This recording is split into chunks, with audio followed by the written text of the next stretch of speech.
Easy പോയിന്റിലേക്ക് ഏവർക്കും സ്വാഗതം. +2 സോഷ്യോളജിയുടെ say exam special important questions and answers. Say എക്സാമിന് വരാൻ സാധ്യതയുള്ള പ്രധാനപ്പെട്ട ചില ക്വസ്റ്റ്യൻസാണ് ഞാൻ ഇൻക്ലൂഡ് ചെയ്യുന്നത്. ഇപ്പോൾ എക്സാം എഴുതാൻ റെഡിയായിട്ടുള്ള പോകുന്ന കുട്ടികൾ ഈ ക്വസ്റ്റ്യൻസ് നിർബന്ധമായും ഒന്ന് നോക്കിയിട്ട് വേണം പോകാൻ.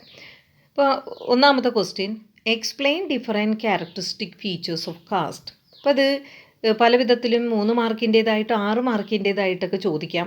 അങ്ങനെയാണെങ്കിൽ അതിൻ്റെ പോയിൻറ്റ്സ് ഇതാണ്. Caste is decided by birth. അതായത് കാസ്റ്റ് എന്ന് പറയുന്നത് ജന്മമാണ് നിശ്ചയിക്കുന്നത്. ഒരാൾ ജനിക്കുമ്പോൾ തന്നെയാണ് ഒരാൾക്ക് ജാതി കിട്ടുന്നത് മാതാപിതാക്കളിൽ നിന്ന്. It comes from the parents, no choice to change it. രണ്ടാമത്തെ പോയിൻ്റ്, കാസ്റ്റ് എന്ന് പറയുന്നത് എൻഡോഗമസ് ആണ്, സ്വഗണ വിവാഹമാണ് ജാതി വ്യവസ്ഥതയിലെ മറ്റൊരു പ്രധാന സവിശേഷത. No one is allowed to marry from the other caste group. അതായത് മറ്റൊരു കാസ്റ്റ് ഗ്രൂപ്പിൽ നിന്ന് വിവാഹം കഴിക്കുവാനായിട്ട് ജാതി ഗ്രൂപ്പുകൾ അനുവദിക്കുന്നില്ല. Exogamy was not allowed. അതായത് ബഹിർഗണ വിവാഹം അനുവദനീയമല്ല. അപ്പോൾ ഇതിൽ കുറച്ച് മലയാളം ടൈപ്പ് ചെയ്തത് കുറവുണ്ട്. അപ്പോൾ ഞാൻ ഈ പറയുന്നത് ഒന്ന് മനസ്സിലാക്കി പഠിക്കുക. മൂന്നാമത്തേത്, caste insist on food restrictions. അതായത് പക്കാ ഫുഡ് എന്ന് പറയുന്ന ഫുഡാണ് ഹൈകാസ്റ്റ് നിശ്ചയിച്ചിട്ടുള്ളത്. കച്ച ഫുഡ് എന്ന് പറയുന്നത് ലോവർ കാസ്റ്റിന് വേണ്ടി നിശ്ചയിച്ചിട്ടുള്ള ഫുഡാണ്. അതായത് കച്ച എന്ന് പറഞ്ഞാൽ ആവിയിൽ വേവിച്ചതെന്ന് ആണ് അർത്ഥം. പക്ക എന്നാൽ നെയ്യിൽ വറുത്തത് എന്നാണ് അർത്ഥം. ഇനി നാലാമത്തെ സവിശേഷത, each caste has a particular position in the hierarchy. ജാതി ശ്രേണീകരണത്തിലെ ഉന്നത താഴ്ന്ന പദവികൾ നൽകിക്കൊണ്ട് നിയന്ത്രിച്ചിരുന്നു. ബ്രാഹ്മിൻസിനാണ് ഏറ്റവും ഉയർന്ന സ്ഥാനം, ശൂദ്രർക്ക് ഏറ്റവും താഴ്ന്ന സ്ഥാനം.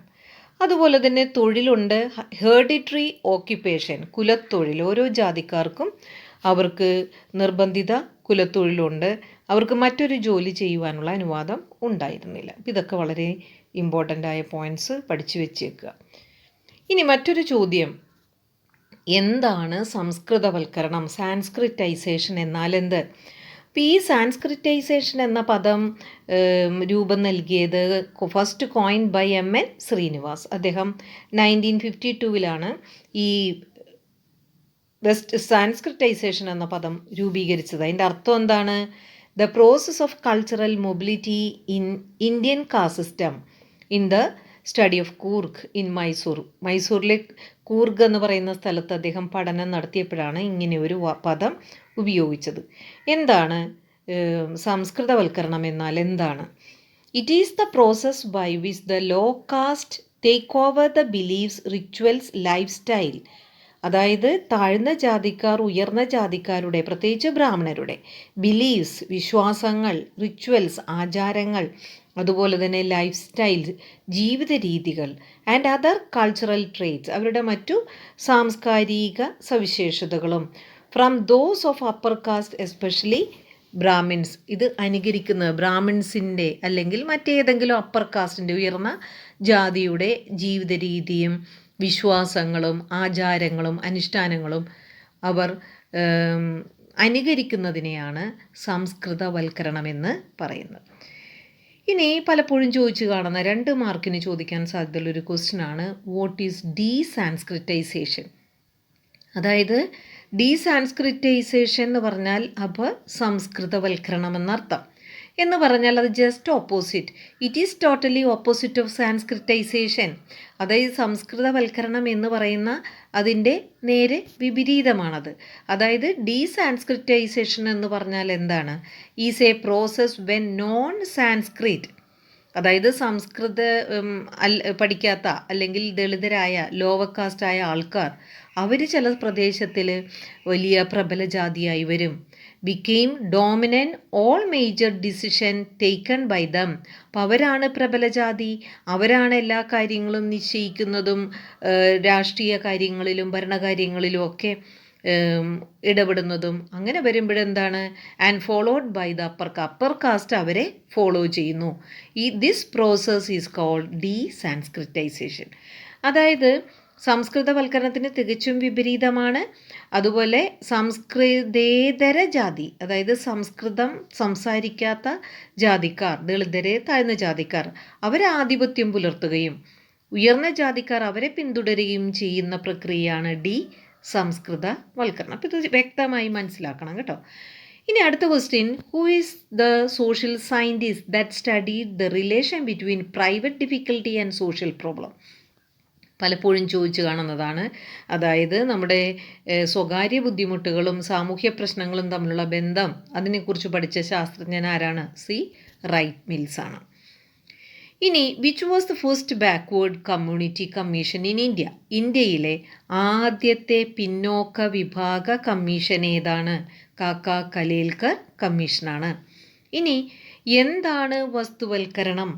What is കമ്മോഡിഫിക്കേഷൻ? വളരെ ഇമ്പോർട്ടൻ്റ് ആണ്. വസ്തുവൽക്കരണം പലപ്പോഴും ചോദിച്ചിട്ടുള്ള ചോദ്യമാണ്, മിക്ക ക്വസ്റ്റ്യൻ പേപ്പറിലുള്ളതാണ്. എന്താണ് വസ്തുവൽക്കരണം എന്ന്? അതായത് മറ്റൊന്നുമല്ല, മുൻകാലത്ത് വിൽപ്പനയ്ക്ക് മാർക്കറ്റിൽ ലഭ്യമല്ലാത്ത വസ്തുക്കൾ ഇന്ന് വിൽപ്പനയ്ക്ക് എത്തുന്നു. ഇതിനെയാണ് നമ്മൾ വസ്തുവൽക്കരണം എന്ന് പറയുന്നത്. അപ്പോൾ anything and everything under the sun bought and sold in the market, അതായത് നമ്മുടെ സൂര്യന് കീഴിലുള്ള ഏത് വസ്തുവും അത് മാർക്കറ്റിൽ കൊണ്ടുവന്ന് വിൽപ്പന ചരക്കാക്കുന്നതിനെയാണ് കമ്മോഡിഫിക്കേഷൻ എന്ന് പറയുന്നത്. പണ്ട് കാലത്ത് കമ്മോഡിറ്റി ആയിട്ട്, അതായത് വസ്തുവായിട്ട് മനുഷ്യരെ തന്നെ വിറ്റിരുന്നു. In the past slave trade was existed in certain countries. Those human beings were bought and sold like a commodity. അതായത് ഒരു വസ്തുവിനെ പോലെ മനുഷ്യനെ മാർക്കറ്റിൽ കൊണ്ടുവന്ന് വിറ്റിരുന്നു, അടിമക്കച്ചവടം. ഇന്ന് നമ്മൾ വിൽക്കുന്നത് എന്താണ്? ലേബർ ഓർ സ്കിൽ, ഒരു മനുഷ്യൻ്റെ കഴിവ്, അധ്വാനം, ഇതൊക്കെയാണ് നമ്മൾ പണത്തിന് വേണ്ടി വിൽക്കുന്നത്. ഒരു അധ്യാപികയുടെ പഠിപ്പിക്കാനുള്ള സ്കില്ല് വിൽക്കുന്നത് കൊണ്ട് അത് ശമ്പളം കിട്ടുന്നു. അതുപോലെ തന്നെ ഓരോ ആളുകളും ഓരോ ജോലി ചെയ്യുന്നത് അങ്ങനെ തന്നെയാണ്. Modern society things of buying and selling human organs. ഇന്ന് കമോഡിറ്റിക്ക് ഉദാഹരണം നമുക്ക് മനുഷ്യൻ്റെ അവയവം തന്നെയാണ്. കിഡ്നി വിൽക്കുന്നു. അതുപോലെ തന്നെ പല വസ്തുക്കളും ഇന്ന് അല്ലാത്ത നമ്മുടെ ഉൽപ്പന്നങ്ങൾ, പണ്ട് സുലഭമായി ലഭിച്ചിരുന്ന വെള്ളം പോലും ഇന്ന് കുപ്പിയിലാക്കി വിൽക്കുന്നു. അതുപോലെ this is also an example of commodification. നിങ്ങൾക്ക് എന്ത് വേണമെങ്കിലും ഇതിൽ പറയാം. നിങ്ങൾക്ക് കമോഡിഫിക്കേഷൻ ഇന്ന് ക്യാപിറ്റൽ കൺട്രിയിൽ കമോഡിഫൈ ചെയ്യുന്നത്, വസ്തുവൽക്കരിക്കുന്നത് അവരുടെ അധ്വാനമാണ്. പിന്നെ അതുപോലെ തന്നെ മോഡേൺ മാരേജ് ബ്യൂറോ, പണ്ട് വിവാഹ ദല്ലാളുമാർ കല്യാണമൊക്കെ കൊണ്ടുവരുന്നു, അല്ലെങ്കിൽ അയൽപ്പക്കക്കാർ, ബന്ധുക്കളൊക്കെ കല്യാണം കൊണ്ടുവരുന്നു. ഇന്ന് അങ്ങനെയല്ല, ഒരു ബ്യൂറോസ് ഉണ്ട്. പിന്നെ അതുപോലെ തന്നെ നമുക്ക് ഒരുപാട് കാര്യങ്ങൾ പറയാം. കമ്മോഡിഫിക്കേഷൻ ഉദാഹരണം personality development, memory building and spoken English, ഇതൊക്കെ ഇന്ന് പണത്തിന് വേണ്ടി നടത്തുന്നതാണ്. ഇനി മറ്റൊരു ചോദ്യം, വാട്ട് ഈസ് സിവിൽ സൊസൈറ്റി? എന്താണ് പൗര സമൂഹം? അതിൻ്റെ പ്രാധാന്യം, ഇതും വളരെ ഇമ്പോർട്ടൻ്റ് ആണ്. സിവിൽ സൊസൈറ്റി എന്ന് പറഞ്ഞാൽ എന്താണ്? ഒരു രാഷ്ട്രീയേതര വിപണീതര മേഖല എന്ന് പറഞ്ഞാൽ അത് സ്റ്റേറ്റിൻ്റെ ഉടമസ്ഥാവകാശത്തിലും അല്ല, അത് ഒരു കച്ചവടം ഉദ്ദേശിച്ചിട്ടുമല്ല. It is the non state, non market part of the public domain. ഇവിടെ എന്തിനാണ് ആളുകൾ സംഘടിക്കുന്നത്?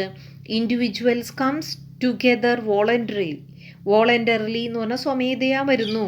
എന്നിട്ട് അവരെന്ത് ചെയ്യുന്നു? ഒരു സംഘടനയോ ഒരു സ്ഥാപനമോ അവർ ഉണ്ടാക്കുന്നു. ഇവിടെ വ്യക്തികൾ സ്വമേധയാ ഒത്തുചേരുന്നു. ഏതെങ്കിലും അഴിമതിക്കെതിരെയോ ഏതെങ്കിലും ഒരു പ്രശ്നത്തിനെതിരെയോ ആളുകൾ ഒത്തുചേർന്ന് സംഘടിക്കുന്നു. അവർ സാമൂഹ്യ പ്രശ്നങ്ങൾ ഏറ്റെടുക്കുന്നു, എന്നിട്ട് രാഷ്ട്രത്തിൻ്റെ മേൽ സ്വാധീനം ചെലുത്തുന്നു. അതിനെയാണ് നമ്മൾ പൗരസമിതികൾ എന്ന് പറയുന്നത്. ഇപ്പോൾ നമുക്കറിയാം, ഒരു പ്രദേശത്ത് കുടിയൊഴിപ്പിക്കുകയാണെങ്കിൽ ഒരു പൗരസമിതി രൂപീകരിക്കും. അതനുസരിച്ച് ഒരു പെറ്റീഷൻ കൊടുക്കും, അങ്ങനെയുള്ള കാര്യങ്ങൾ. അപ്പോൾ നിങ്ങൾക്ക് ഏത് വേണമെങ്കിലും, ഇതൊക്കെ നിങ്ങൾ ബൈഹാർട്ടൊന്നും പഠിക്കേണ്ട കാര്യമൊന്നുമില്ല. ഇതൊക്കെ ഓർത്ത് ഈ പോയിൻറ്റ്സ് വെച്ച് കഴിഞ്ഞാൽ നിങ്ങൾക്കങ്ങ് ഓണായിട്ട് എഴുതാൻ പറ്റും. ഇനി നമുക്ക് ഈ പൗരസമിതിക്ക് ഒരു ഉദാഹരണം നമുക്ക് പ്രൈവറ്റ് TV ചാനൽ പറയാം. ഗവൺമെൻറ്റിൻ്റെ ഉടമസ്ഥത പാടില്ല എന്ന് പറഞ്ഞു. അപ്പോൾ ഗവൺമെൻറ് ചാനൽ ഇതിൽ പെടുന്നില്ല. അതുപോലെ നമ്മൾ ബിസിനസ്സിന് വേണ്ടിയല്ല ഇത് ചെയ്യുന്നത്. അപ്പോൾ അതുകൊണ്ട് പ്രൈവറ്റ് TV ചാനൽസ്, തൊഴിലാളി സംഘടനകൾ, ഇതൊക്കെ പൗരസമൂഹത്തിന് ഉദാഹരണമാണ്. ഇനി നമ്മളോട് ചോദിക്കാം, പൗരസമിതിയൊക്കെ എപ്പോഴാണോ ഉണ്ടായത്? 1970s ഉണ്ടായത്. അതായത് നമുക്കിവിടെ ഒരു അടിയന്തരാവസ്ഥയുണ്ടായിരുന്നു 1975. ഇന്ദിരാഗാന്ധി ഗവൺമെൻറ്റിൻ്റെ ഭരണകാലത്ത് പൗരസ്വാതന്ത്ര്യം നിഷേധിച്ചിരുന്ന ഒരു കാലഘട്ടം. ആ കാലഘട്ടത്തിൽ ആളുകൾ ഒത്തുചേർന്ന് അതിനെതിരെ പ്രവർത്തിച്ചു. ഒരു പൗരസമിതി ആദ്യമായിട്ട് രൂപീകരിച്ചു. ഇത് വളരെ ഇമ്പോർട്ടൻ്റ് ആണ്, പഠിച്ചു വെച്ചേക്കുക. ഇനി മറ്റൊരു ക്വസ്റ്റ്യൻ എപ്പോഴും ചോദിച്ചു കാണുന്ന ഒന്നാണ്, എന്താണ് വർഗീയത, എന്താണ് മതേതരത്വം? What is communalism and secularism? Separate ആയിട്ടും ചോദിക്കാം, ഒന്നിച്ചും ചോദിക്കാം. അപ്പോൾ വർഗീയത എന്ന് പറഞ്ഞാൽ എന്താണ്? അതായത് the word communalism refers to aggressive chauvinism based on religious identity.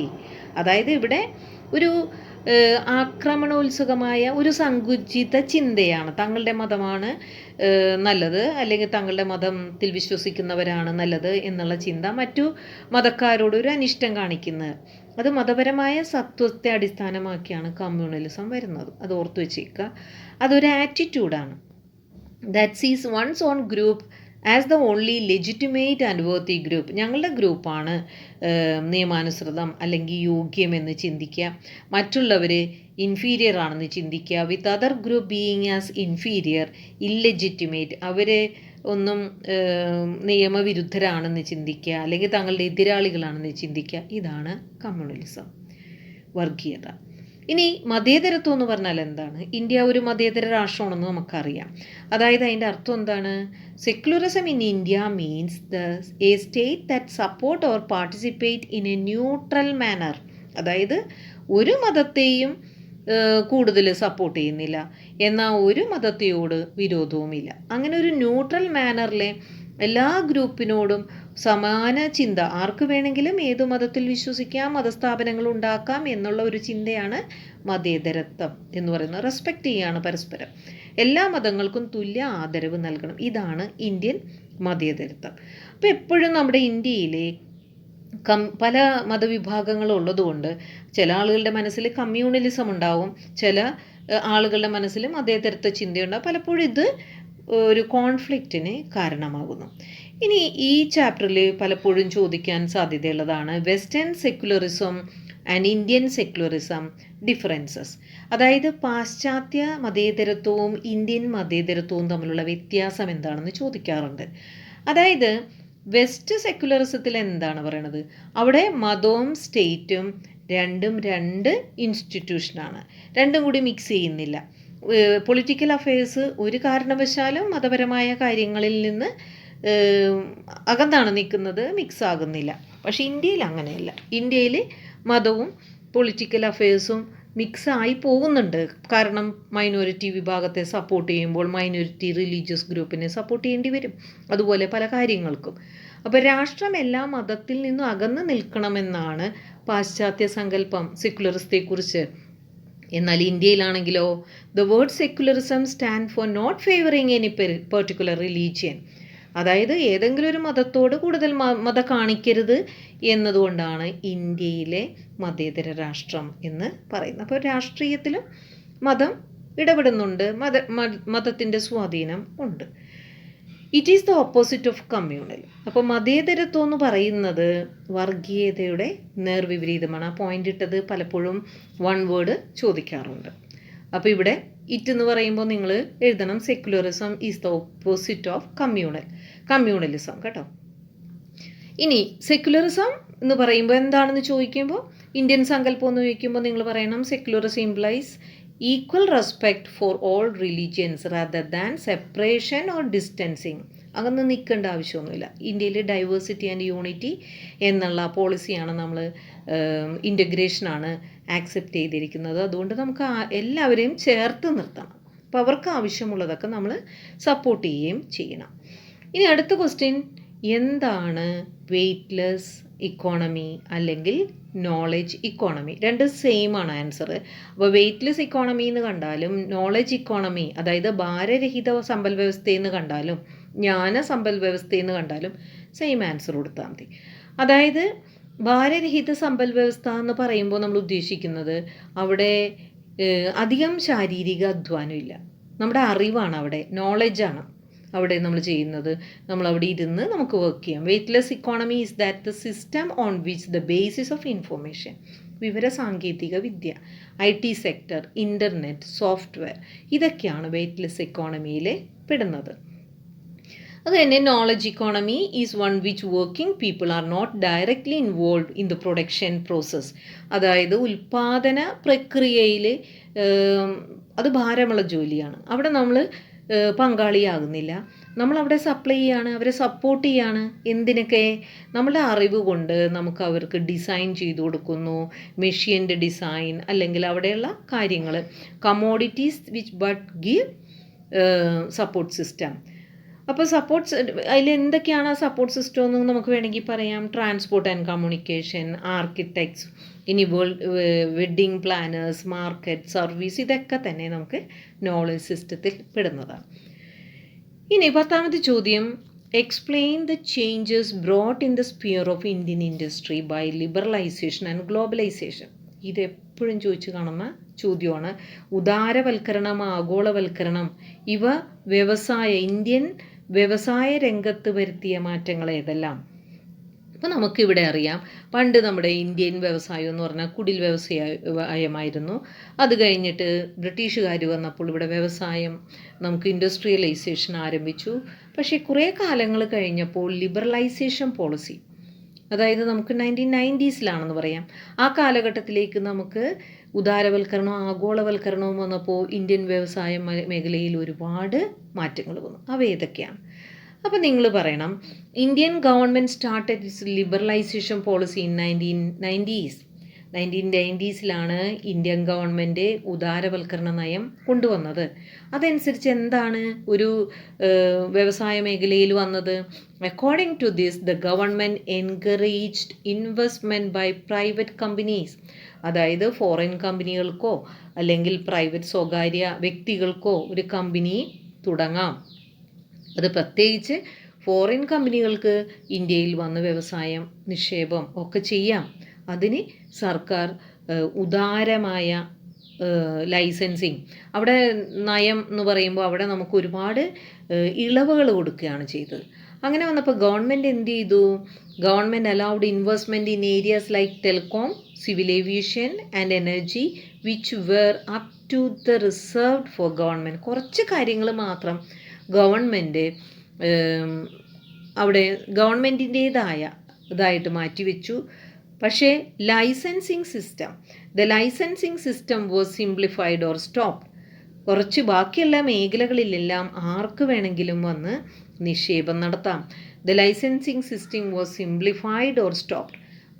With this it was not necessary to have a licence to start many of the industry. അപ്പോൾ അതുകൊണ്ട് അവിടെ ലൈസൻസിങ് സംവിധാനം ലളിതമാക്കിയോ നിർത്തുകയോ ഒക്കെ ചെയ്തപ്പോൾ ഇവിടെ ആർക്ക് വന്നും ഒരു വ്യവസായം തുടങ്ങാം, ഇൻവെസ്റ്റ് ചെയ്യാം എന്ന് ആയി. അപ്പോൾ എന്താണ്? With this foreign goods were easily available in the local shop. അപ്പോൾ ഇവിടെ വന്നിട്ട് അവർക്ക് മാർക്കറ്റിങ്ങും ചെയ്യാം, വിൽക്കുകയും ചെയ്യാം. അപ്പോൾ ഫോറിൻ വസ്തുക്കൾ, ചരക്കുകൾ ഇവിടെ ഇന്ത്യൻ ലോക്കൽ ഷോപ്പിലെത്തി. അങ്ങനെ വന്നപ്പോഴെന്താ സംഭവിക്കുക? ഒരുപാട് കമ്പനികൾ, നമ്മുടെ ഇന്ത്യൻ കമ്പനികൾ, മൾട്ടിനാഷണൽസ് എന്ന് പറഞ്ഞാൽ ഏതെങ്കിലും ഒരു രാജ്യത്തിൻ്റെ കമ്പനികൾ പല രാജ്യങ്ങളിൽ അതിൻ്റെ ബ്രാഞ്ചസ് ഉണ്ടെങ്കിൽ അല്ലെങ്കിൽ യൂണിറ്റ് ഉണ്ടെങ്കിലാണ് അതിനെ മൾട്ടിനാഷണൽ കമ്പനീസ് എന്ന് പറയുന്നത്. അപ്പോൾ ഉദാരവൽക്കരണത്തിൻ്റെ ഭാഗമായിട്ട് ഇപ്പോൾ ജപ്പാനോ അമേരിക്കയിലുള്ള കമ്പനികളൊക്കെ അവിടെ ഇന്ത്യൻ കമ്പനി മേടിക്കാൻ തുടങ്ങി. അവരത് വിലക്ക് വാങ്ങി. അതിന് ഏറ്റവും ഉദാഹരണമായിട്ട് നമുക്ക് കൊടുക്കാൻ പറ്റുന്നത് പാർലെ ഡ്രിങ്ക്സ് ആണ്. For example, the Indian company Parle drinks was bought by an American company Coca Cola. അപ്പോൾ കൊക്കക്കോള കമ്പനി അമേരിക്കൻ കമ്പനിയാണ്. അത് ഇന്ത്യയിലെ പാർലെ ഡ്രിങ്ക്സ് വിലക്ക് വാങ്ങി. അത് കഴിഞ്ഞിട്ട് പിന്നെ വളരെയധികം അട്രാക്റ്റീവ് അഡ്വർടൈസ്മെൻ്റ് ഒക്കെ കൊടുത്ത് കൊക്കക്കോളയുടെ ഒരു വിൽപ്പന അവരെ വർദ്ധിപ്പിച്ചു. അപ്പോൾ ഇവിടെ ഇന്ത്യയിലെ ആളുകൾ ട്രഡീഷണൽ ശീതളപാനീയങ്ങൾ, വാങ്ങിക്കാതെ കൊക്കക്കോളയുടെ പിന്നാലെ പോയി. അങ്ങനെ വന്നപ്പോഴെന്താ സംഭവിക്കുക? നമ്മുടെ പരമ്പരാഗത കമ്പനികളൊക്കെ തകർന്നുപോയി. അപ്പോൾ ലിബറലൈസേഷൻ വന്നപ്പോൾ ഇന്ത്യൻ കമ്പനികൾക്ക് തകർച്ച സംഭവിച്ചു. പിന്നെ ചില കമ്പനികൾ എന്ത് ചെയ്തു? അത് അവർക്ക് ഉയരാൻ സാധിച്ചു. Part of liberalisation some Indian companies became multinational. ചിലതിനൊക്കെ മൾട്ടിനാഷണൽ കമ്പനികളാകാനും സാധിച്ചു. അത് വളരെ അപൂർവം. ഇനി ഈ പോയിന്റിൽ തന്നെ നിങ്ങൾ കൊടുക്കേണ്ടതാണ് ഡിസ്ഇൻവെസ്റ്റ്മെൻറ്റ് എന്നുള്ള വാക്ക് എന്താണ്. അതായത് ലിബറലൈസേഷനിൽ ഗവൺമെൻറ്റിൻ്റെ ഉടമസ്ഥതയിലുള്ള വ്യവസായങ്ങൾ പബ്ലിക് സെക്ടർ അത് പ്രൈവറ്റ് സെക്ടർ ആക്കുന്നു. അതിനെന്താ ചെയ്യുന്നത്? അത് ആർക്ക് വന്നും അതിൽ ഷെയർ എടുക്കാം എന്ന് ഉദാരവൽക്കരണത്തിൻ്റെ ഭാഗമായി സർക്കാർ പൊതുമേഖലാ കമ്പനി, അതായത് സർക്കാർ കമ്പനിയിലെ ഓഹരികൾ വിൽക്കുന്നു. ആ ഓഹരി ആർക്ക് വേണമെങ്കിലും സ്വകാര്യ വ്യക്തികൾക്ക്, സ്വകാര്യ കമ്പനികൾക്ക് വാങ്ങാം. ഇതിനെയാണ് ഡിസ്ഇൻവെസ്റ്റ്മെൻറ്റ് എന്ന് പറയുന്നത്. അപ്പോൾ ഇവിടെ ഡിസ്ഇൻവെസ്റ്റ്മെൻറ്റ് എന്നാൽ എന്ത് എന്ന് ചോദിക്കാൻ സാധ്യതയുണ്ട് കേട്ടോ. അപ്പോൾ അത് പഠിച്ചു വെച്ചേക്കുക. ഓഹരി വിറ്റഴിക്കൽ എന്ന് പറയുന്നു. ഇതുകൊണ്ട് എന്താ കുഴപ്പമെന്ന് പറഞ്ഞാൽ നമുക്കറിയാം, ഗവൺമെൻറ് സ്ഥാപനത്തിൽ ജോലി ചെയ്യുന്നു എന്ന് പറയുമ്പോൾ നമുക്ക് ജോബ് സെക്യൂരിറ്റി ഉണ്ട്. അതുപോലെ തന്നെ നമുക്ക് ഒരുപാട് അലവൻസ്, പെൻഷൻ അങ്ങനെയുള്ള ഇതൊക്കെ ഉണ്ട്. ഇവിടെ അതൊന്നുമില്ല. പ്രൈവറ്റായി. ആ കമ്പനികളൊക്കെ പ്രൈവറ്റ് ആയപ്പോൾ മുതലാളികളുടെ ഇഷ്ടത്തിന് അവർക്ക് വേണമെങ്കിൽ തൊഴിലാളികളെ പിരിച്ചുവിടാം, എങ്ങനെ വേണമെങ്കിലും ആകാം. Disinvestment resulted in the loss of job of thousands of people working here. അപ്പോൾ അവിടെ ജോലി ചെയ്യുന്ന ആൾക്കാർക്ക് ജോലി നഷ്ടപ്പെടാം. അപ്പോൾ 60% of workers in the company were forced to retire within 5 years. അപ്പോൾ ഇങ്ങനെയുള്ള ചില കമ്പനികളിലൊക്കെ, സ്വകാര്യവൽക്കരിച്ച കമ്പനികളിൽ നിന്നൊക്കെ ഏകദേശം 60% തൊഴിലാളികൾ പിരിച്ചുവിട്ടു. 5 വർഷത്തിനുള്ളിൽ പിരിച്ചുവിടുകയാണ് ഉണ്ടായത്. അപ്പോൾ ഇവിടുത്തെ തൊഴിൽ എങ്ങനെ നടക്കും? തൊഴിൽ ഇവർ തന്നെ അവിടെ പ്രൊഡക്ഷൻ ഉണ്ടാവില്ല. ഇവർ മറ്റ് ചെറിയ കമ്പനികളിലേക്ക് അവരെ ഉൽപ്പന്നങ്ങൾ നിർമ്മിക്കുവാൻ പുറം കരാർ കൊടുക്കും. അതാണ് ഔട്ട്സോഴ്സിങ് എന്ന് പറയുന്നത്. അപ്പോൾ ഇവിടെ 60% തൊഴിലാളികളെ പറഞ്ഞു വിട്ടാലും 40% തൊഴിലാളികൾ മതി. കാരണം ഇവർ ഓരോ പാർട്സ് പല സ്ഥലങ്ങളിലാണ് ഉണ്ടാക്കുന്നത്. അത് കൊണ്ടുവരുമ്പോൾ അത് അസംബിൾ ചെയ്യുക, പാക്ക് ചെയ്യുക, അങ്ങനെയുള്ള പരിപാടികൾ ചെയ്യാൻ 40% തൊഴിലാളികൾ മതി. This tendency to reduce the number of workers is found everywhere in the world. ഇന്ത്യയിൽ മാത്രമല്ല, ലോകത്ത് എവിടെയും ഇങ്ങനെ തൊഴിലാളികളെ പിരിച്ചുവിടുന്നത് ഈ ലിബറലൈസേഷൻ്റെ അല്ലെങ്കിൽ ഇങ്ങനെ ഡിസ്ഇൻവെസ്റ്റ്മെൻറ്റിൻ്റെ ഒരു അനന്തരഫലമാണെന്ന് പറയാം. അതുപോലെ വലിയ കമ്പനികൾ ചെറിയ കമ്പനികളിൽ നിന്ന് ജോലികൾ ചെയ്യിപ്പിക്കാൻ തുടങ്ങി. എണ്ണം കുറച്ചതുകൊണ്ട് ജോലികൾ എന്ത് ചെയ്തു? ചെറിയ കമ്പനികൾ അല്ലെങ്കിൽ ചില വീടുകൾ, ഇപ്പോൾ ചന്ദനത്തിരിയൊക്കെ വീടുകളിലാണ് നിർമ്മിക്കുന്നത്, കമ്പനികളൊന്നുമല്ല നിർമ്മിക്കുന്നത്. അപ്പോൾ ആ വീടുകളിൽ നിന്ന് അവരത് പുറം കരാറ് വഴി കൊടുത്ത് അതൊരു ചെറിയ വില കൊടുത്ത് വാങ്ങിച്ചിട്ട് ഇവരുടെ പാക്കറ്റ്, കവറിങ് പാക്കറ്റൊക്കെ വെച്ചിട്ട് അവരത് അയക്കുന്നു, സെല്ല് ചെയ്യുന്നു. Multinationals give the jobs to developing countries. അത് പലപ്പോഴും മൾട്ടിനാഷണൽ കമ്പനീസ് ഇന്ത്യയെ പോലുള്ള ഡെവലപ്പിംഗ് കൺട്രീസിലാണ് ഈ പുറം കരാറ് ഔട്ട്സോഴ്സിങ്ങിന് വേണ്ടി കൊടുക്കുന്നത്. കാരണം എന്താണ്? ഏറ്റവും കുറഞ്ഞ ശമ്പളത്തിന് അല്ലെങ്കിൽ പണത്തിന് ജോലി ചെയ്യുന്നവരാരാണോ അവർക്കാണ് ഈ കരാറ് കൊടുക്കുന്നത്. അപ്പോൾ അവരുടെ വർക്കേഴ്സിന് ഏറ്റവും തുച്ഛമായ വില കൊടുക്കുവാൻ മുതലാളികളും നിർബന്ധിതരാണ്. കാരണം അവർ കരാറെടുത്തിരിക്കുന്നത് വളരെ കുറഞ്ഞ വിലക്കാണ്. അപ്പോൾ അവർക്ക് എന്തെങ്കിലും ലാഭം വേണ്ടേ? അതുകൊണ്ട് ഇവർ തൊഴിലാളികളെ മാക്സിമം ചൂഷണം ചെയ്യും. Since the small companies compete to get order. അപ്പോൾ ഓർഡർ കിട്ടണമെങ്കിൽ കമ്പനികൾ ഞങ്ങൾ കുറച്ച് ചെയ്തു തരാം എന്ന് പറയും. അപ്പോൾ ബിഗർ കമ്പനീസ് അത് തട്ടിയെടുക്കുകയാണെങ്കിൽ അതിൽ നിന്ന് നമുക്കത് കരാറ് കിട്ടാൻ വേണ്ടി ഇവരെന്താ ചെയ്യണത്? ആകെ ഓർഡറുകളുടെ ആ ഒരു ഏറ്റവും കുറച്ച് വിലക്ക് ചെയ്തു തരാം എന്ന് പറയുന്നു. അപ്പോൾ ചെറുകിട കമ്പനികൾക്ക് പലപ്പോഴും അത് ലഭിക്കില്ല. കുറച്ച് ബെറ്ററായ കമ്പനികൾ ആ ഓർഡറെല്ലാം പിടിച്ചെടുക്കും. അതുപോലെ എംപ്ലോയീസിന് വളരെ തുച്ഛമായ സാലറിയെ കൊടുക്കുകയുള്ളൂ. അതുപോലെ തന്നെ അവർക്ക് കൊടുക്കേണ്ട സാഹചര്യങ്ങളൊക്കെ, ഫെസിലിറ്റീസൊക്കെ ഒന്നും കൊടുക്കുന്നില്ല. അപ്പോൾ ഇതാണ്. പിന്നെ അതുപോലെ തന്നെ ഇങ്ങനെയുള്ള ചെറിയ കമ്പനികളിലൊക്കെ ട്രേഡ് യൂണിയൻ ഒന്നും വെക്കാൻ പറ്റില്ല. കാരണം എന്താണ്? അവരുടെ കമ്പനിയിലെ കരാറ് കിട്ടിയില്ല എന്നുണ്ടെങ്കിൽ അവർക്ക് ജോലിയില്ല. അപ്പോൾ ഇതൊക്കെയാണ് ഈ ലിബറലൈസേഷൻ കൊണ്ടുള്ള പ്രശ്നങ്ങൾ. ഇനി ഔട്ട്സോഴ്സിങ് എന്താണെന്ന് ഇതിൽ തന്നെ ഔട്ട്സോഴ്സിങ്ങും പറയണം കേട്ടോ. പക്ഷേ ഔട്ട്സോഴ്സിങ് എന്താണെന്ന് സെപ്പറേറ്റ് ചോദിച്ചാൽ ഈ ഭാഗം കൊടുക്കണം. Today most big companies give their various job to smaller companies on contract basis. പല കമ്പനികളും ഉൽപ്പാദനം നടക്കുന്ന ആ ഒരു പ്രക്രിയയിൽ ഉൽപ്പാദനം ചെയ്യുന്നില്ല. അവർ പലതും മറ്റുള്ളവർക്ക് പുറം കരാറിൽ കൊടുക്കുകയാണ് ചെയ്യുന്നത്. ഇങ്ങനെ കൊടുക്കുന്നതിനെയാണ് പുറം കരാർ എന്ന് വിളിക്കുന്നത്, ഔട്ട്സോഴ്സിങ്. സോറി കേട്ടോ, അതെവിടെ ഈ പ്രക്രിയയെ എന്നുള്ളത് പുറം കരാർ എന്നാണ് ഇവിടെ എഴുതേണ്ടത് കേട്ടോ. വിളിക്കുന്നു എന്നുള്ളത് അവിടെ ഞാൻ ഫില്ല് ചെയ്തില്ല. ഇനി ഔട്ട്സോഴ്സിങ് ഇൻവോൾവ്സ് സബ് കോൺട്രാക്റ്റിംഗ് ആണ്.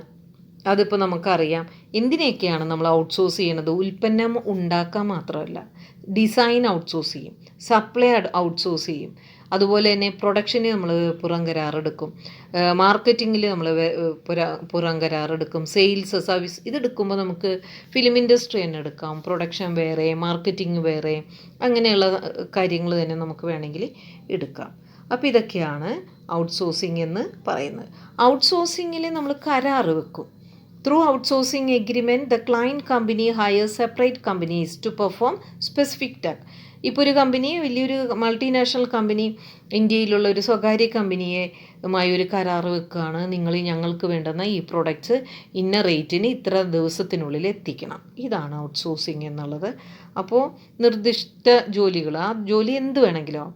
ഇതിന് ഏറ്റവും വലിയ ഉദാഹരണം നമുക്ക് കൊടുക്കേണ്ടത് IT കമ്പനികളാണ്. അമേരിക്കൻ സോഫ്റ്റ്വെയർ കമ്പനികൾ പലപ്പോഴും അവരുടെ പല ജോലികളും നമ്മുടെ ഇന്ത്യൻ IT മേഖലയാണ് ഏൽപ്പിക്കുന്നത്. പലപ്പോഴും ബാംഗ്ലൂർ പോലെയുള്ള IT സിറ്റിയിലൊക്കെയാണ് ഇത് കൂടുതൽ നടക്കുന്നത്. അപ്പോൾ IT മാനേജ്മെൻറ്റ് ഔട്ട്സോഴ്സിങ്ങിന് ഏറ്റവും വലിയ ഉദാഹരണമാണ്. IT is the one of the largest outsourcing industries around. അതായത് നമുക്കറിയാം നമ്മുടെ ഏകദേശം വളരെയധികം, ഇപ്പോൾ ഈ ഭാഗമൊന്നും നിങ്ങൾ എഴുതണമെന്നില്ല, അത്ര മാത്രം എഴുതിയാൽ മതി. പിന്നെ അതുപോലെ ഈ നമുക്ക് ഔട്ട്സോഴ്സിങ്ങിന് ഉദാഹരണം ഈവൻറ്റ് മാനേജ്മെൻറ്റ്. പണ്ട് നമ്മുടെ കല്യാണങ്ങളൊക്കെ നടത്തിയിരുന്നത് വീട്ടുകാർ തന്നെയാണ്.